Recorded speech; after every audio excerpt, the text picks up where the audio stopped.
자, 이 정도로 이제 간략하게 이스라엘의 이제 왕조 역사와 그 이후의 역사를 이제 간략하게 좀 개괄을 해봤고요. 우리가 이스라엘 왕조 시대 동안 이스라엘에 굉장히 커다란 지대한 영향을 미쳤던 제국들에 대해서 좀 잠시 알아보려고 합니다. 이제 역사를 우리가 좀 더 제대로 이해하기 위해서는 그 협소한 지역에서의 역사뿐만 아니라 좀 더 드넓은 지역의 역사와 그 사건들이 어떻게 진행이 되었는지를 우리가 좀 들여다 봐야 될 거예요. 자, 첫 번째로, 자, 이스라엘을 포함하고 있는 이제 요 지역이 있습니다. 요 지중해 쪽에 이제 맞닿아 있는 요 지역, 이스라엘과 북쪽에 오늘날 레바논 땅이라고 할 수 있는데, 요 페니키아죠. 페니키아 지역을 포함하고 있는 요 땅을 일컬어서 뭐라고 부르느냐? 바로 레반트 지역이라고 부릅니다. 레반트 지역. 레반트 지역이 이제 이렇게 있고요. 그다음에 이 레반트 지역 남서쪽에 여기에 애국, 이집트 제국이 있었습니다. 이집트는 뭐 여러분 너무나도 잘 아시죠. 뭐 4대 문명의 발상지라고도 할 수가 있겠고 인류 역사상 가장 오래된 문명의 역사를 가지고 있는 나라가 바로 이 이집트가 되겠습니다. 이집트는 뭐 고왕국, 중왕국, 그다음에 신왕국으로 해가지고 아주 긴 왕국의 역사를 가지고 있어요. 약 이집트 문명의 역사만 해도 뭐 7,000년, 8,000년 이상 됐다라고 이제 이야기를 하고 있는데요. 뭐 그 정도면 거의 인류의 역사의 시작과 이제 문명이 바로 시작되었다라고 할 정도로 이집트는 엄청난 역사를 가지고 있는 나라가 되겠습니다. 성경에 나타나고 있는 그 이집트는 신왕국의 역사가 되겠습니다. 근데 신왕국은 이집트가 쇠락하던 시기였어요. 신왕국 초반기에는 굉장히 전성기를 구가했지만 그러나 점점 시간이 지나면 지날수록 바벨론과 아수르에 의해서 세력이 굉장히 축소되고 이후에 페르시아 시대까지 이르면 완전히 그 이집트가 자기의 힘을 완전히 잃어버리게 되는 이제 그런 시기였습니다. 그러니까 이제 이스라엘과 이제 가깝게 있어서 유다, 특히 이제 남유다 쪽에 영향력을 많이 미치긴 했지만 전반적인 국제 정세의 상황에서 보면 이집트는 좀 제국으로서는 좀 약한 면모를 보였던 시대가 이 성경의 시대였다라고 하는 것을 우리가 좀 볼 수가 있겠고요. 그 다음에 지금 이제 전체적인 방위로 보면 이 지역, 레반트 지역과 이집트 지역을 서편으로 분류를 합니다. 서쪽으로 분류를 하고 그 다음에 동편의 지역에는 뭐가 있느냐? 오늘날의 이제 이라크 지역이라고 할 수 있는데요. 이 이라크 지역 남쪽에는 바벨론이라고 하는 제국이 존재했습니다. 바벨론. 이 바벨론이라고 하는 제국은 이 이전의 전신이 뭐냐면 바로 수메르라고 하는 제국을 잇는 나라라고 할 수 있습니다. 수메르. 수메르 역시 이집트와 더불어서 인류 최초의 그 4대 문명의 그 중심지가 아니겠습니까? 이 수메르 시대 때 그 이 메소포타미아 지역의 그 세계관이라고 해야 되나요? 메소포타미아 지역의 그 종교라든지 신화라든지 이런 기반이 바로 다 형성이 됐고요. 바벨론이 이 수메르의 종교와 문화를 이제 이어받았습니다. 문화적인 어떤 기반을 바벨론 제국이 이어받았다라고 하는 것이죠. 이 성경의 시대와 관련된 이 바벨론의 시대는 바로 신바벨론 시대라고 할 수가 있겠습니다. 신바벨론 시대는 굉장히 후대에 나타나게 되거든요. 7세기에 이 바벨론 제국의 왕조를 신바벨론이라고 해요. 근데 그 이전, 7세기 이전의 바벨론은 잘 나타나 있지 않죠. 그 이유는 뭐냐면 그 이전의 이 바벨론은 바로 요 북쪽의 국가, 이 아수르 제국에게 오랫동안 눌려 있었기 때문에 그렇습니다. 이 아수르라고 하는 한 도시의 도시국가로 출발을 했지만 이 9세기 이후, 주전 9세기 이후에 이 신아수르라고 하는 제국이 창설이 되는데 그 신아수르 시대 때 동안 아주 이 주변 중동 지역의 패권을 완전히 장악을 하고 있었습니다. 그리고 그 전통 있는 그 바벨론 제국을 완전히 자기 발 밑에 복속을 시켜버렸고요. 이 아수르의 왕들이 이 바벨론 제국의 왕자를 오랫동안 차지하고 있을 정도로 엄청나게 지대한 영향력을 이 아수르가 가지고 있었다라고 하는 것입니다. 이 문화와 전통이나 그런 언어적인 그런 아주 깊이는 이 바벨론이 가지고 있었지만 그러나 이제 아수르가 이제 군사적인 힘과 정치적인 능력을 독점하고 있었다. 아주 오랫동안 독점하고 있었다라고 하는 것을 볼 수가 있습니다. 그래서 지금 이 정황을 보면 요 아래쪽에는 이제 이집트가 있고 그다음에 요 동편 북동쪽에는 이제 아수르와 이제 바벨론이 위치를 하고 있지 않습니까?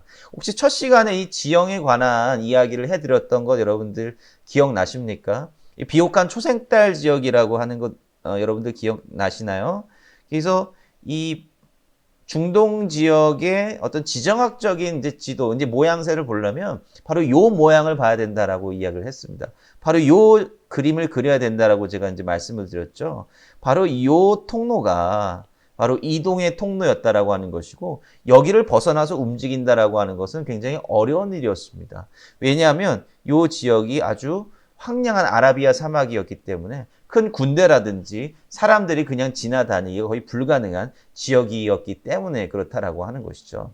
그래서 이제 요 지역으로 이제 넘나들게 되는데, 자, 이집트 문명과, 자, 여기 보시면 요 이집트 문명과 요 메소포타미아 문명, 이 바벨론과 아수르가 충돌하는 지점이, 격돌하는 지점이 어디라 그랬어요? 바로 요 레반트 지역이라고 그랬습니다. 샌드위치처럼 가운데 이렇게 끼워져 있다라고 하는 것이죠. 그래서 이 레반트 지역에 있는 도시 국가들과 또 이스라엘 이런 나라들은 그 둘 사이에서 항상 눈치를 봐야 되는 거예요. 우리가 아수르의 편을 들어야 되냐? 바벨론의 편을 들어야 되냐? 아니면 이집트의 편을 들어야 되냐? 이 끊임없는 이 정치적인 고민 가운데 빠져 있었다라고 하는 것이죠. 그래서 이 레반트 내에 있는 지역들은 아주 오랫동안 이 메소포타미아와 이집트 사이에서 어느 것을 선택을 해야 되는가에 대한 끊임없는 고민을 했다라고 하는 것이고, 이 제국들의 역사에 의해서 굉장히 큰 지대한 영향을 받았다라고 하는 것을 우리가 이제 좀 생각을 해봐야겠죠. 자, 그래서 이제 이스라엘은 아까 말씀드렸다시피 이제 이집트, 신아수르, 신바벨론 이 세 제국 사이에서 이제 어디를 선택을 해야 되느냐, 여기에 대한 고민들을 굉장히 가지고 있었다라고 하는 것이고, 생존하기 위해서 고군분투해야만 했습니다. 하나님께서 왜 이 땅을 이렇게 골치 아픈 땅 허락해 주셨을까? 바로 그 사이에서, 그 골치 아픈 땅 사이에서 바로 하나님만을 바라보라라고 하는 그 메시지가 있지 않았겠습니까? 그런데 이스라엘 백성들은 결국 그것을 하지 못했고, 자기 어떤 판단과 자기의 한계 있는 생각에 갇혀서 이걸 잘못된 판단을 내리게 된 결과 이제 멸망해 버렸다라고 하는 것, 그것이 바로 열왕기서가 우리들에게 이제 주는 교훈이다라고 하는 거죠. 열왕기서라고 하는 게 저 신명기 역사서 우리가 공부할 때 여러분 기억나십니까? 이 신명기 역사가의 목적이 뭐냐면 과거의 그 역사, 잘못된 역사죠. 이 부끄러운 역사를 조망을 해보면서 왜 우리가 망했을까? 왜 우리가 망했을까? 왜 하나님께서 주신 약속의 땅에 들어왔는데 왜 우리는 이것을 잃어버렸을까에 대한 그런 신학적인 해석이 들어가 있다라고 하는 거예요. 과거를 조망하면서 우리는 이래서 망했다. 결국은 우리가 군사적인 힘이라든지 이런 거 상관없이 우리가 하나님 앞에서 제대로 서지 못했기 때문에 우리가 멸망을 했으니까 그 다음에 이제 뭐예요? 미래를 조망하는 거죠. 미래를 바라보는 겁니다. 우리가 앞으로 새롭게 시작해야 되는 이 미래의 사회는, 미래의 역사는 우리가 어떻게 써야 되겠는가? 어떻게 하나님 앞에 순종하면서 살아야 되겠는가? 여기에 대한 이제 도전을 주기 위한 것이 신명기 사가의 목적이다라고 이제 말씀드리지 않았습니까? 우리가 이제 그러한 맥락에서 우리가 바라봐야 된다라고 하는 것이고, 성서는 놀랍게도 최종적으로 이제 뭐라고 하냐면 이 제국을 이집트라든지 신아수르라든지 신바벨론, 나중에 페르시아라든지 이러한 제국들을 하나님의 도구라고 봤습니다. 당대의 어떤 고대의 종교적인 정치적인 그 견해와는 완전히 다른 거죠. 왜냐하면 그 패권을 가지고 있는 나라의 신이 최고의 신이다라고 여겼거든요. 패배한 나라의 신은 그 힘이 없는 신이에요. 성서는 유일신 하나님에 대한 놀라운 확신을 안겨주고 있는 겁니다. 지금 저 나라가 저렇게 승승장구하고 저 제국이 저렇게 승승장구하는 것 같아 보여도 하나님의 도구일 뿐이다. 이스라엘 백성들을 혼내기 위한 하나님의 도구일 뿐이다라고 하는 것을 이야기하고 있고요. 저 제국도 역시 하나님의 도구로서 지금은 승승장구하고 있지만 정신 못 차리고 하나님 앞에 의롭게 서지 못하면 결국 다 망해버릴 것이다. 이러한 이제 우주적인 유일신관을 이야기를 하고 있습니다. 그래서 망했다 할지라도 결국 망한 걸 통해서 더 넓은 세계를 통치하시는 그 하나님을 바라보게 되었다라고 하는 것이 놀라운 성서의 역사관이다라고 하는 것도 우리가 좀 아울러서 생각을 해봐야 되겠죠. 자, 이집트와 이스라엘의 어떤 관계, 그 다음에 성경에서 어떻게 이제 기록되고 있는지를 살펴보도록 하겠습니다. 요 왼쪽에 이제 지도에서 보시면 아시겠지만 이집트는 요 나일강 줄기를 따라서 이 제국이 형성이 되어 있습니다. 이렇게 굽이굽이 치는 이 나일강 줄기를 따라서 도시들이 형성이 되어 있는 것을 우리가 볼 수가 있겠고요. 자, 여기 보면 어퍼 이집트라고 되어 있죠. 상 이집트고 로어 이집트, 하 이집트라고 되어 있습니다. 이 상 이집트라고 이름을 붙인 이유는 이쪽이 나일강의 상류이기 때문에 그렇습니다. 그러니까 남쪽에서 북쪽으로 이 나일강이 이제 흘러가는 겁니다. 상류에 위치한 이집트를 상 이집트, 이 하류 쪽에 위치한 이집트를 하 이집트라고 이제 불렀던 것이죠. 그래서 이집트는 이렇게 상하 이집트로 이제 분열되기도 했다가 또 통일 왕국을 이루기도 했다가 이제 이런 역사가 있습니다. 그리고 그 아래쪽에는 이제 쿠시라고 하는 제국이 있는데요. 오늘 이제 에디오피아라고 보시면 되겠습니다. 성경에는 이 쿠시가 바로 구스라고 표기가 되어 있고, 여러분 잘 아시는 그 세바 여왕, 솔로몬을 찾아왔던 그 세바 여왕의 이제 나라가 바로 이 구스라고 이제 보시면 되겠습니다. 그래서 이집트의 가장 이제 중요한 도시가 어디냐면 바로 요 테베라고 하는 곳이 있습니다. 이 상류 쪽에 위치해 있는 이제 도시인데요. 오랫동안 고대 이집트의 이제 수도 역할을 했던 곳이 되겠고요. 바로 이 테베에 이제 그 유명한 카르낙 신전이라든지 룩소 신전이라든지 굉장히 그다음에 여러분들 잘 아시는 왕가의 계곡이라고 하는 것도 이제 피라미드들이 이제 질비해 있는 그 곳도 바로 이 테베에 위치하고 있습니다. 이 테베라고 하는 것은 오랫동안 이집트의 이제 수도로서 이집트의 전성기를 이끌었던 그런 굉장히 중요한 이제 도시라고 보시면 되겠습니다. 자, 이집트와 이제 이스라엘의 이제 관계는요, 중기청동기 시대 때부터 이제 시작을 합니다. 요 중기청동기 시대 때 이집트는 우리 지난번에 나눴던 내용 여러분들 기억하시나요? 이 가나안 땅이 아주 절대적인 영향을 차지하게 되죠. 이 가나안 땅에 이제 조그마한 이제 도시국가들을 완전히 장악하고 자기의 이제 일종의 하수인으로 이제 부리는 그러한 이제 영향력을 가지게 된다라고 하는 것이고요. 근데 이제 북쪽에 있는 왕국들, 보통 메소포타미아 쪽에서 이제 들어오는 제국들의 어떤 침략에 대비해서 이 가나안 땅을 버퍼존이죠. 군사적인 완충지대로 이제 사용을 했습니다. 그 다음에 이제 1456년, 기원전 1456년쯤에 이제 무기또라고 하는 지역이 있어요. 이스라엘 이제 북쪽 지역인데 이 무기또라고 하는 굉장히 중요한 지역이 있는데 거기서 이제 요시야 왕이 나중에 죽음을 당하기도 하죠. 거기서 이제 가나안 연합군을 이제 격퇴시키고 그 무기또라고 하는 곳을 이제 차지합니다. 그러면서 이제 투트모세 3세라고 하는 사람이 이 무기또를 점령하는 것이 1000개의 도시를 점령한 것보다 낫다. 왜냐하면 이 무기또라고 하는 그 지역 위치 자체가 이제 뭐 이스라엘의 지도가 이렇게 있으면 갈릴리가 있고요. 여기 이제 사해가 있고, 그다음에 물줄기 이렇게 있는데, 무기또가 이제 요 북쪽 지역에 위치를 하고 있어요. 갈릴리 이북 지역 쪽에 위치를 하고 있는데, 요 무기또 주변에 도로망이 완전히 아주 사통발달해서 도로망이 얽히설키 설켜 있고요.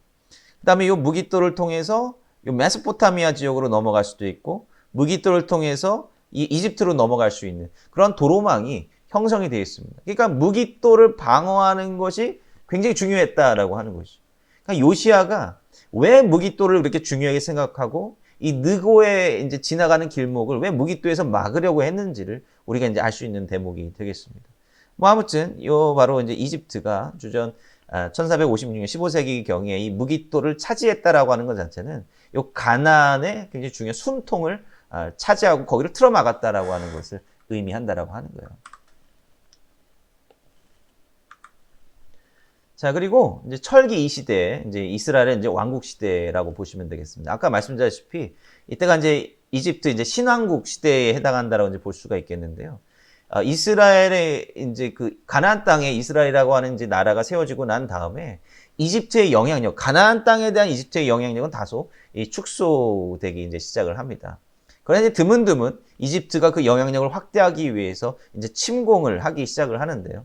926년경에 쇼생크 1세라고 하는데 성경에는 시삭이라고 나와 있습니다. 시삭이 이 르호보암 시대 때 이제 유다를 침공하는 그러한 기록이 성경에서도 나타나고 있고요.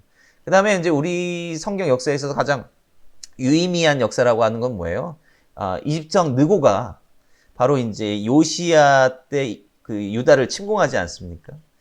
사실은 이제 이때는 좀 더 이제 복잡한 그 정황이 있는데요. 당시 이때는 이 아수르가 완전히 무너지고 있었던 그런 때였습니다. 네, 그 당시 지도를 보면 이 아수르가 이 바벨론에게 이제 주전 612년경에 그의 수도 니느웨를 내주게 됩니다. 그러니까 아수르가 거의 폭삭 이제 망해 가고 있는 것이죠. 그래서 이 아수르 제국의 이제 마지막 왕이 이제 어디에다가 이제 피신을 갔냐면 바로 하란이라고 하는 곳에 피신을 가게 되고 거기서 농성을 하게 되는 마지막 이제 발악을 하고 있는 거죠. 바빌론은 이제 이 하란이라고 하는 성을 포위를 하고 여기를 이제 함락을 시키려고 했던 것입니다. 그런데 바로 이제 애굽의 느고가 이 아수르를 구원을 하러 가려고 하는 거예요. 물론 성경에서는 이 아수르에 대항해서 이제 느고가 이제 싸우러 가는 것처럼 그렇게 좀 애매하게 기록이 되어 있지만 사실 실제적인 역사는 애굽의 바로 왕 느고가 이제 아수르 왕을 구원하기 위해서 가는 것과 이제 맞습니다. 왜냐하면 이제 아수르하고 이제 사실 애굽은 철천지 원수지간이긴 했어요. 오랫동안. 그럼에도 불구하고 이 바로가 아수르를 도와주려고 갔던 것은 순전히 어떤 현실적인 이유였습니다. 왜냐하면 이 메소포타미아라고 하는 지역은 어떻게 두 개 이상의 제국이 서로 으르렁거리고 있어야 견제가 되는 거거든요. 그러나 이제 한 제국이 다 무너져 버리고 바벨론이 여기를 장악을 하게 된다라고 한다면 나중에 정말 그렇게 됐죠. 이 지역의 패권을 다시 한번 이 바벨론에게 내줘야 되는 것이 두려웠기 때문에 이 느고가 이제 하란에 있는 아수르 왕을 구원해 주러 가는 거죠. 그 길목에 바로 이 무기또라고 하는 데가 있는 거예요. 근데 이 무기또라고 하는 데가 있는데 이제 이 요시야 왕이 당시 요시야 왕이 이 무기또를 지나가는 것을 허용하지 않으려고 했고 거기서 이제 요시야가 죽임을 당했다라고 하는 것입니다. 근데 이제 역대기에 보면은 이제 어떻게 해석이 되고 있어요. 바로 역대기 기자는 바로 느고가 거기를 지나가는 것이 하나님의 뜻인데 요시야가 그것에 순종하지 않고 하나님의 뜻을 어기고 느고에게 맞서 나갔기 때문에 죽임을 당했다라고 하는 그렇게 해석을 하고 있지 않습니까? 아무튼 그런 굉장히 중요한 그 역사의 변곡점 가운데 요시야가 죽었기 때문에 이제 그 이후로 유다의 역사는 아주 급격하게 기울기 시작했다라고 하는 것이죠. 아무튼 느고가 이 요시야를 죽이면서까지 요 북쪽으로 올라가서 이 바벨론과 갈그미시라고 하는 곳에서 칼케미시라고 하는 곳에서 이제 전쟁을 하게 되는데요. 결국 그 전쟁에서 이집트가 대패를 합니다. 대패를 해요. 그러면서 이제 요 중동 지역의 패권을 바벨론에게 넘겨주게 되고 이집트의 영향력을 더욱더 이제 축소되기 시작한다라고 하는 것이죠. 그 가운데 이제 이집트가 이제 축소되고 이제 더 이상 진출하지 못하는 가운데 이집트가 영향을 미칠 수 있는 마지막 가나안 지역의 보루가 어디였냐 바로 남유다였어요. 남유다. 요시야가 죽고 난 다음에 이집트가 이제 왕을 막 세우지 않습니까, 그죠? 그러면서 이제 바벨론과 갈등을 맺고 유다 왕조에서는 또 그렇게 깨짝깨짝거리는 이집트의 편을 따를 것인가 아니면 저 멀리 있는 그런 제국 이 바벨론에 따라야 될 것인가 여기에 대한 정치적인 고민을 계속해서 해야만 했다라고 하는 것입니다. 자, 그래서 제가 조금 전에 이제 말씀드렸던 이 갈그미스 전투는 예레미야서에서도 이제 잠깐 이제 언급이 되고 있는데요. 이때를 기점으로 이집트는 더 이상 이제 이 레반트 지역에 대한 영향력을 행사하지 잘 못하게 된다라고 하는 것입니다. 그 이후로 이제 이집트는 점점 쇠퇴해 가고 이 페르시아 시대 때가 되면 이제 페르시아 출신의 사람이 이집트의 이제 파라오 왕이 이제 되는 등 이제 이집트는 이제 페르시아와 그 이후에 이제 그리스에게 휘둘리는 그러한 나라가 되어버리고 맙니다. 자, 그 다음에 우리가 신하수르에 대해서 잠깐 살펴보도록 하겠습니다. 지금 여러분들 보시는 이 지도가 신하수르 네오 아시리아라고 하는데 이 신하수르의 가장 전성기의 영토가 되겠습니다. 여러분들 보시면 지금 이집트까지 이 신하수르의 그 영토 안에 포함되어 있는 것을 볼 수 있습니다. 그러니까 신하수르 제국은요, 이집트까지 점령을 했었던 어마어마한 제국을 경영했던 그러한 나라다라고 이제 보시면 되겠어요. 자, 여러분들 여기 보시다시피 여기 아슈르라고 하는 나라가 도시가 있지 않습니까? 바로 여기서부터 사실 아수르라고 하는 제국이 시작을 했는데 이렇게 넓은 영토를 만들게 되었다라고 하는 겁니다. 여기 아수르가 있고 여기 칼라가 있고 여기 뭐 니느베라고 하는 도시가 있고 여기 뭐 두르샤르킨이라고 하는 그런 지역들이 있는데 바로 요 지역이 그 아시리아의 홈랜드라고 불리우는 지역입니다. 아수르의 홈랜드. 요 홈랜드 지역, 아까 이제 말씀드렸던 아슈르라든지 니느베라든지 뭐 두르샤르킴이라든지 이러한 지역들이 이제 대표적인 그 아수르의 이제 수도였던 그런 지역들이라고 할 수가 있겠고요. 여기에 이제 아수르의 본거지가 있는 것입니다. 이거 홈랜드라고 하는 거예요. 그러면서 이제 여기에 주로 이제 왕이 거하고 있었고 필요할 때마다 주로 이제 바빌론의 남쪽 점령이든 서편 점령이든 간에 이렇게 하면서 계속해서 원정을 계속해요. 아수르는 그 계속된 원정을 통해서 영토를 확장하고 반란이 일어날 때마다 또 쫓아가서 이제 전쟁을 해서 그 사람들을 이제 포로로 삼고 이러한 역사를 계속해서 이제 하게 됩니다. 그러면서 이렇게 드넓은 영토를 경영하게 되었다라고 하는 것이죠. 신아수르라고 하는 이제 제국은 주전 934년도부터 610년도 사이의 제국을 신아수르 제국이라고 이야기를 하고 있습니다. 자, 신아수르 제국에 주요한 군사 정책이 있는데요. 그 군사 정책은 뭐냐면 이 원정을 떠나서 어느 한 지역을 점령을 하면 그 지역을 뭐로 만들어 버리느냐? 자기 어떤 관구라고 해야 될까요? 바로 영어로는 이 프로빈스로 만들어 버리고 거기다 가버너라고 하는데 그 총독을 이제 세우게 된다라고 하는 거예요. 그러니까 한 나라를 무너뜨려 버리고 거기를 자기 프로빈스로 만들어 버리고 거기에다가 자기 총독을 만들어 놓는 이게 뭐냐면 직접 통치를 한다라고 하는 겁니다. 대부분의 지역을 직접 통치를 한다라고 하는 거예요. 자, 그런데 이게 우리 식의 이제 관점에서는 어느 나라가 뭐 멀리 있는 영토를 딱 점령을 하고 이제 거기를 차지를 했다. 그럼 모든 땅이 다 그 나라의 영토처럼 되는 거라고 생각을 하잖아요. 뭐 게임 삼국지나 무슨 문명 그런 게임처럼. 그런데 그것은 현실적인 것은 아니었어요. 왜냐하면 이 관리하는 영토가 넓으면 넓을수록 좋을 것 같은데 반대쪽으로 생각을 해보면 신경 써야 될 것들이 더 많아진다라고 하는 얘기거든요. 그래서 웬만하면 그 점령을 하고 거기를 딱 차지를 하잖아요. 그럼 거기다 왕조를 그냥 놔둬요. 웬만한 나라들은, 역사들은 그랬어요. 그냥 거기를 놔두고 그냥 너희들이 우리한테 조공을 바치거나 그냥 너희들 우리한테 충성한다라고 한다면 까불지 않으면 우리가 너희들 왕조를 유지해 주겠다. 이런 식으로 이제 식민지 관리를 했거든요. 근데 이제 신아수르 같은 경우는 직접 통치를 한다는 거예요. 자기네들이 직접 통치를 들어가서 하는 거예요. 총독을 세워놓고. 결국은 이제 이렇게 막 자기네들이 직접 관리해야 되는 영토들이 점점 막 많아지기 시작하면서 결국 아수르는 최대의 영토를 만들어 놓고 그 다음에 망하기 시작하는 거예요. 왜냐하면 여기저기서 막 반란이 일어나고 막 국력이 막 소모가 많이 되잖아요. 그죠? 반란 막 진압하다가 국력이 소모돼서 망해버린 나라가 바로 아수르 제국이거든요.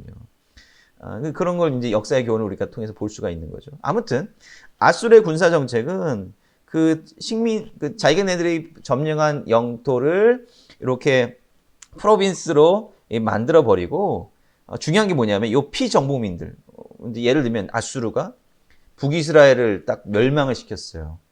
북이스라엘 멸망하잖아요. 그럼 북이스라엘 사람들은 어떻게 했습니까? 열왕기하 17장에 보시면 북이스라엘 멸망한 이야기 나오잖아요. 거기에 있는 북이스라엘 주민들을 다 흩어지게 만드는 거예요. 자기네들이 점령한 다른 영토 지역으로 다 흩어지게 만들어 버리는 거고, 그리고 뭐 완전히 비어 있을 수는 없겠지만 어느 정도 그 비어 있는 땅에 다른 지역에서의 피정복민들을 데리고 와서 정착을 시켜 놓는 겁니다. 이방인들을 정착시켜 놓는 거죠. 그래서 어떻게 보면 그 점령당한 사람들이 다시 합심해서 모여서 반란하는 것을 미연에 방지하기 위한 정책을 이렇게 폈다라고 하는 거죠. 디포테이션 정책이라고 이제 하는 건데, 이제 그렇게 이제 아수르가 정책을 폈어요. 그 때문에 이제 북이스라엘 지파들은, 북이스라엘은 아수르한테 멸망했잖아요.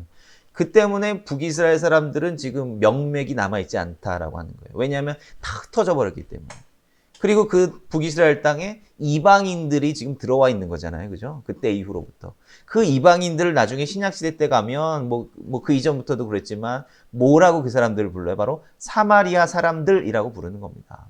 자, 그래서 이러한 이제 디포테이션 정책을 주로 이제 시작한 사람은 누구냐면, 디글랏 빌레셀입니다.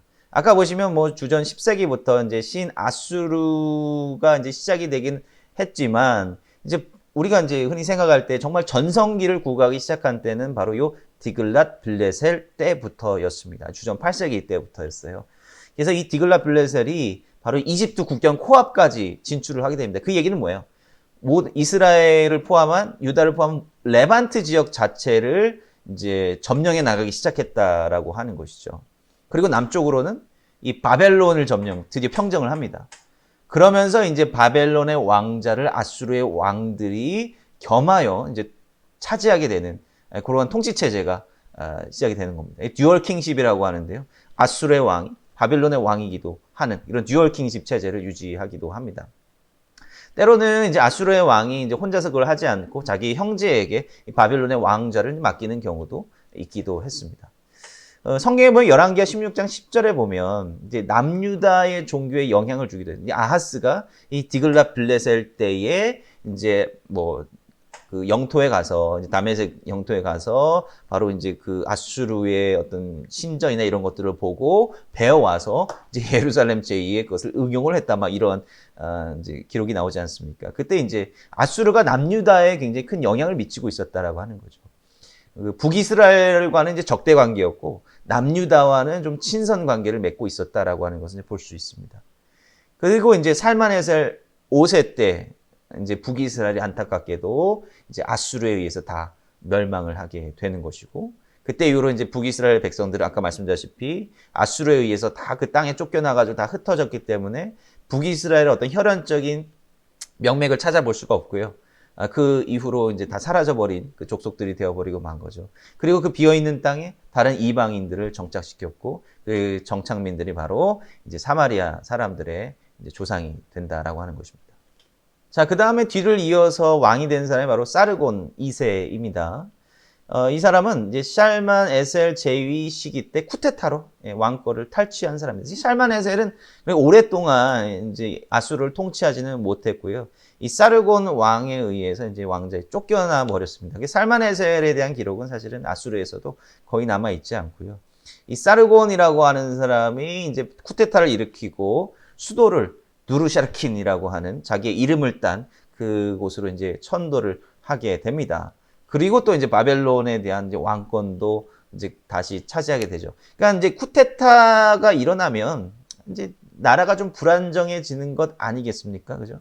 그때 이제 바벨론이 이제 아수르를 상대로 해서 이제 반란을 일으키는데 다시 이후 사르곤 왕이 바벨론까지 평정을 하게 되었다라고 하는 것이고, 그 다음에 이사야서 20장 1절에 보면 이 사르곤 왕이 아스돗이라고 하는, 여러분들 블레셋의 도시였던 아스돗 아시죠? 그 아스돗이라고 하는 곳을 정벌을 했던 그런 기록도 우리가 이제 볼 수 있다라고 하는 것이죠. 그런데 이 사르곤 왕이 이 서편 원정, 오늘날 터키 지역이에요. 터키 지역 쪽에 원정을 가다가 거기서 갑자기 습격을 받아서 사망하게 됩니다. 705년도에 갑자기 전쟁 중에 사망을 하게 돼요. 이 아수르의 왕들 가운데 유일하게 전쟁터에서 죽은 왕이 바로 이 사르곤 왕이 되겠습니다. 자, 사르곤 왕이 죽었잖아요. 그러면은 이제 그 당시 아수르 제국 내에 일정 분의 권력의 공백이 일어날 것 아닙니까? 바로 그 권력의 공백이 일어났을 때 이 아수르의 압박을 받고 있었던 제국들이 막 반란을 일으킬 거 아니에요. 그 반란의 주동자 가운데 한 사람이 누구냐면 바로 히스기야 왕이었다라고 하는 것입니다. 그런데 이 히스기야 왕 때에 이제 아수르에 대해서 반란을 일으키고 이제 자기 전쟁 준비를 뭐 하고 막 이러지 않습니까? 그때 이제 사르곤 왕이 죽은 이후에 그 혼란기를 다 잠재우고 왕으로 등극한 사람이 있었으니 그 사람이 누구냐면 바로 사네립 왕이었다라고 하는 것이죠. 그러면서 이제 사네립이 왕이 오르고 또 강력한 왕권을 휘둘러요. 아주 강력한 군사적인 기반을 가지고 휘두르고 그 결과 이제 자기에 대해서 대항했던 바벨론이라든지 서편 국가들, 뭐 히스기야 다 이제 정벌을 막 하기 시작을 하는 것입니다. 그런데 그리고 이제 그 히스기야에 이제 침공을 했던 그때가 701년도거든요. 열왕기하 18장, 19장 우리가 요 내용에 대해서 좀 더 볼 텐데 이 시기에 이제 그 통치를 했던 왕이 바로 이제 사네립 왕이었다라고 하는 것이죠. 그런데 우리가 성경에서도 볼 수 있듯이 이 사네립 왕은 681년도에 자기의 아들들에 의해서 암살되어 버리고 맙니다. 우리 성경을 보면 사네립이 히스기야한테 이제 전쟁에서 지잖아요. 결국은 하나님의 군사가 내보내가지고 결국 패배하고 이제 아수르로 돌아가지 않습니까? 성경에 보면 돌아가자마자 죽은 것처럼 묘사되고 있는데 사실은 사네립이 아수르로 돌아가고 그 다음에 아들들한테 죽은 그 시기는요. 시간적으로 한 20년의 세월의 터울이 있었다라고 하는 것입니다. 성경에서는 이걸 붙여놨어요. 그 의도에 대해서는 우리가 조금 이따 좀 보도록 하겠습니다. 아무튼 사네립은 자기 아들들에 의해서 살해를 당하게 되는 거죠. 그 다음에 왕으로 또 등극한 사람이 누구냐면 에살핫돈이라고 하는 사람입니다.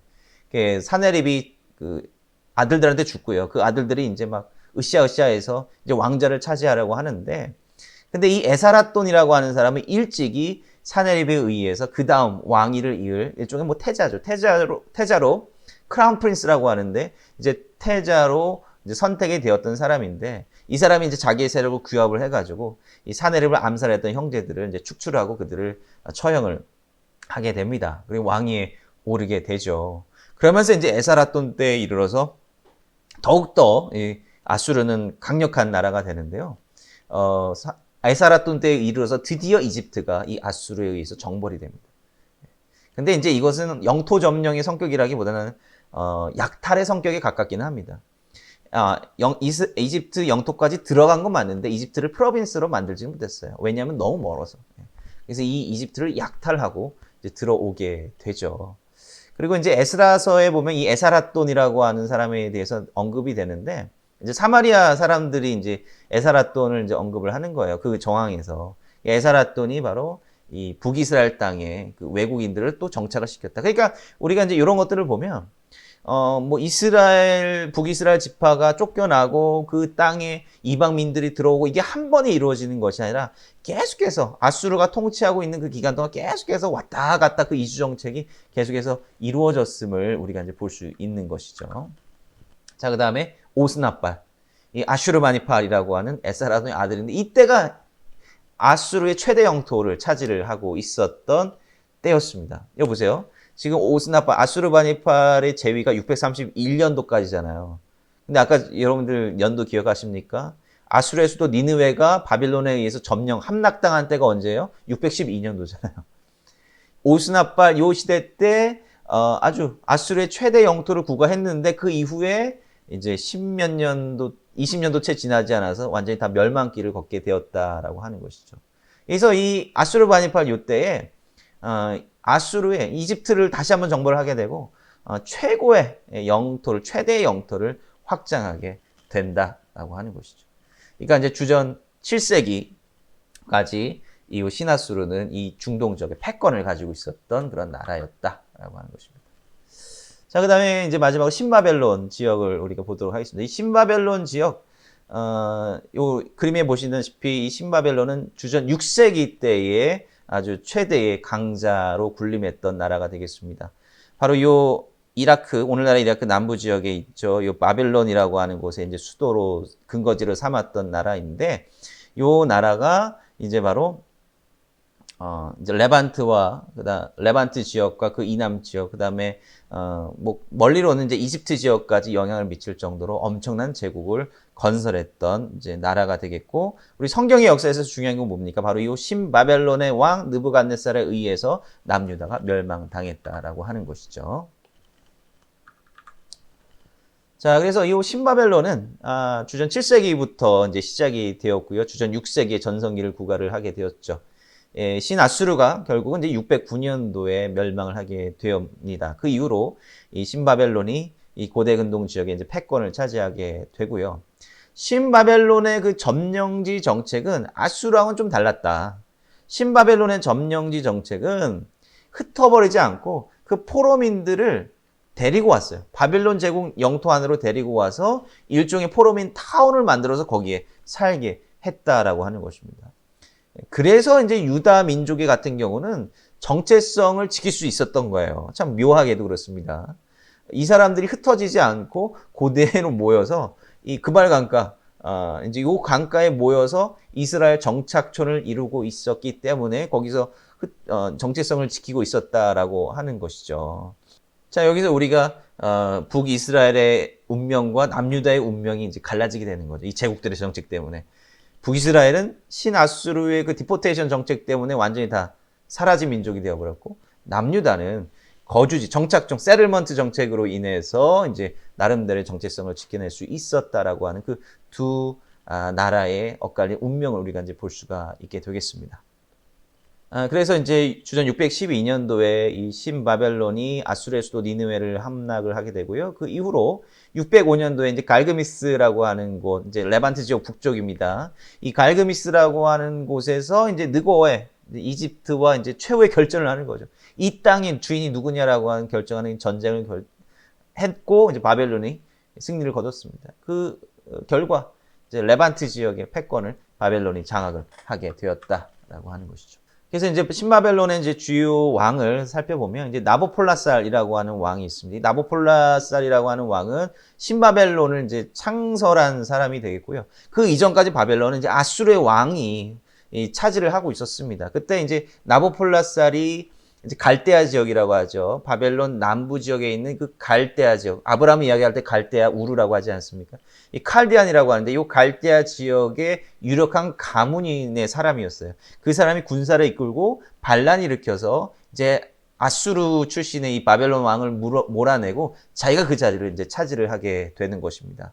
그러면서 이제 드넓은 영토로 인해서 이제 허덕이고 있었던 국력이 쇠진해 가고 있었던 아수르를 점점 몰아내고 있다라고 하는 것이죠. 그래서 이 왕이 신바벨론 제국의 기틀을 만들었습니다. 이 아수르를 멸망시켰을 뿐만 아니라 이 갈그미스 전투에서 애국 군대를 물리침으로써 그 지역의 패권을 차지하게 된 왕이 바로 나보폴라살이라고 하는 왕이죠. 뭐 성경에서는 나타나고 있지는 않습니다. 우리에게 또 친숙한 왕이 무엇입니까? 바로 나보폴라살 왕의 아들, 바로 느부갓네살이라고 하는 왕이죠. 이 느부갓네살은 이집트 연합군들과 이제 전쟁을 하게 되고, 그 다음에 이제 남유다를 멸망시키게 됩니다. 이 느부갓네살 때에 이집트를 필두로 하는 이제 레반트 지역에 연합군이 이제 형성이 되는 거예요. 그러니까 당시 유다의 마지막 왕인 시드기야도 이 연합군에 같이 함께 묶여 있었다라고 하는 것이죠. 정치적으로 봤을 때 이 이집트랑 가깝게 있다 보니까 사실 선택의 여지가 사실 별로 없었던 것은 사실입니다만은 그럼에도 불구하고 예레미야는 친바벨론 정책을 펴야 된다라고 이제 주장을 했었던 거죠. 그러나 그 이야기를 듣지 않은 결과 이 시드기야 시대 때 남유다가 완전히 멸망해 버리고 말았다라고 하는 것입니다. 그다음에 다니엘서에 바로 이 느부갓네살 왕이 등장을 하는데 놀랍게도 다니엘서에서는 느부갓네살이 굉장히 아주 긍정적인 왕으로 이제 묘사되고 있는 것을 우리가 또 볼 수 있습니다. 자, 그래서 여기까지 이스라엘을 둘러싼 다른 제국들의 역사들을 좀 우리가 장황하게 살펴봤는데요. 우리가 다음 영상에서는 열왕기서에서 이제 묘사되고 있는 굉장히 중요한 신학적인 쟁점들, 주요한 사건들을 중심으로 해서 열왕기서의 내용을 좀 더 자세히 살펴보도록 하겠습니다.